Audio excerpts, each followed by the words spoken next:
Hey everybody, it's Nikki and welcome to another LEGO Star Wars review on this channel.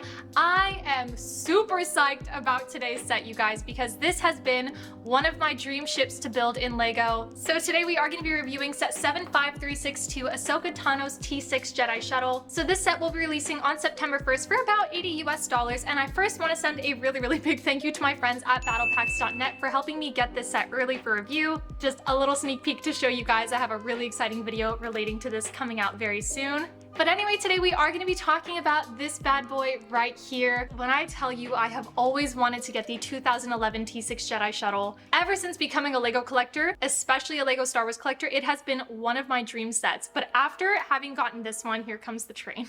But honestly, after having gotten this one, and I'm gonna give you like a proper review right now, I don't think I will ever need to go back and get the old one. This version of the T-6 is just proportionally better. The design is much cleaner. And everything just fits together nicely with far fewer gaps than there are in the older model. I also like the color. I had a little bit of a mental back and forth about whether or not, because I'm pretty attached to, how badly I wanted the 2011 Clone Wars style T-6. And I wasn't sure what I thought about this switch to the gray instead of having the red and white. But I think I decided, having the gray gives it a little bit more of a battle-worn, dirtied-up version. So the main features of this set, it does have, for one, landing gear here on the bottom. And I really like the design of this landing gear. You just kind of unfold it here. But it's a pretty sturdy design for landing gear. I actually really like that. And I like the way that it folds in so seamlessly. There are, of course, these stud shooters on the front here, because what is a LEGO Star Wars set without a play feature? Engines and bubble turret on the back. You can see the bubble turret right there. Also in the front here, we have the cockpit with room for just one minifigure. That's how it looks with Ahsoka in there. Seems only fitting that she would be the pilot. There are also two storage compartments here that you can access by just lifting up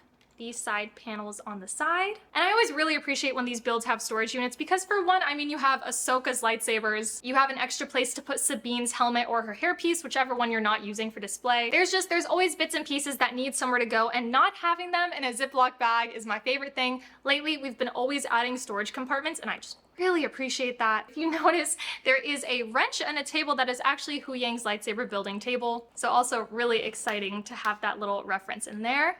Wings can also turn 360 degrees. Be careful how you're doing that. I will say this is pretty sturdy, so I'm not actually worried about the way that I'm holding it when I'm spinning it. Attached with some pretty durable Technic pieces there. And yeah, it has good mobility, good weight, good swooshability. So there are 4 great minifigures in this set. For me, the obvious winner, my absolute favorite, and I think the one that most people are really excited to get in the set, my personal number 1 has to be Ahsoka Tano. There are not that many Ahsoka minifigures, and so you have another Ahsoka Through the Ages minifigure to add to your collection. I only have 3 of them. And honestly, I just love everything from her arm printing that looks really cool and detailed to the headdress, which was just perfectly designed. Sabine run, the hair I can't get past. I know that she does have this vibrant purple hair in the show. And the sad part is I don't know what other hairpiece they could have used, because I prefer the hairpiece that she has in her previous versions where she's got the more scraggly hair. But her hair is so short in the show, at least in the scene that they're basing this Sabine off of, that this is kind of the only version I can have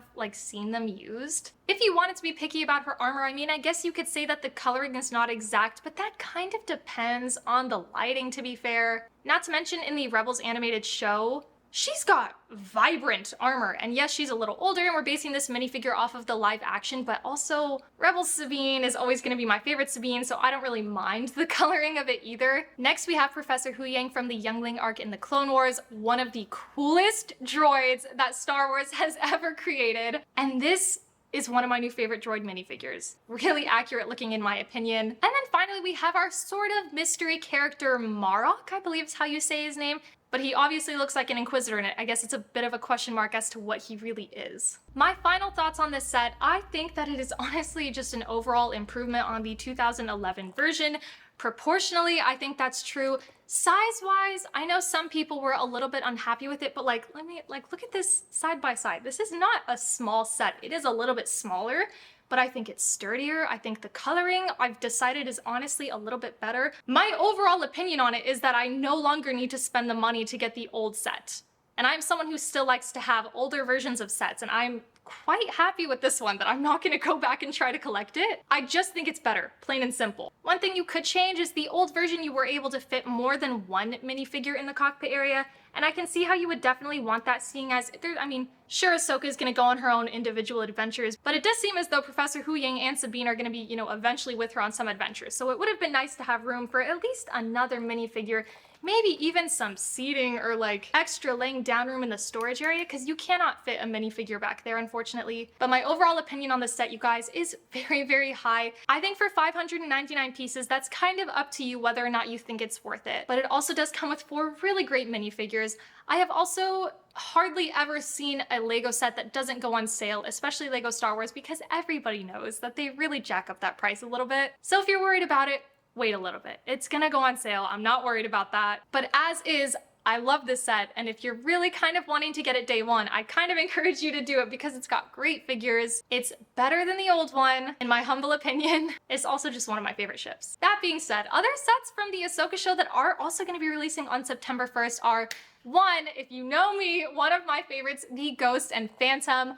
I love Rebels. I love that ship. It's one of my favorites in the Star Wars universe, and I cannot wait to pick that one up. Other than that, there's also going to be the E-Wing set, which is, I mean, a little bit less exciting to me, to be honest. But we'll see how it goes, you know, watching the Ahsoka show and what I think about it after that. But those are all my thoughts on this set, you guys. I really appreciate you watching this review if you stuck it out. And if you didn't anyway enjoy it, please don't forget to hit that like button and subscribe down below if you like my style, if you want to see other of my Lego Star Wars reviews and Star Wars content in general.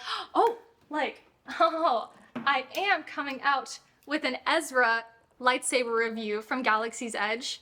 And this is super relevant because this is literally Sabine's saber in the show. So check that out. Oh, it's so cool. Have it next to my chopper. See, I'm a Rebels girl. Okay, you guys, please don't forget to hit that like button.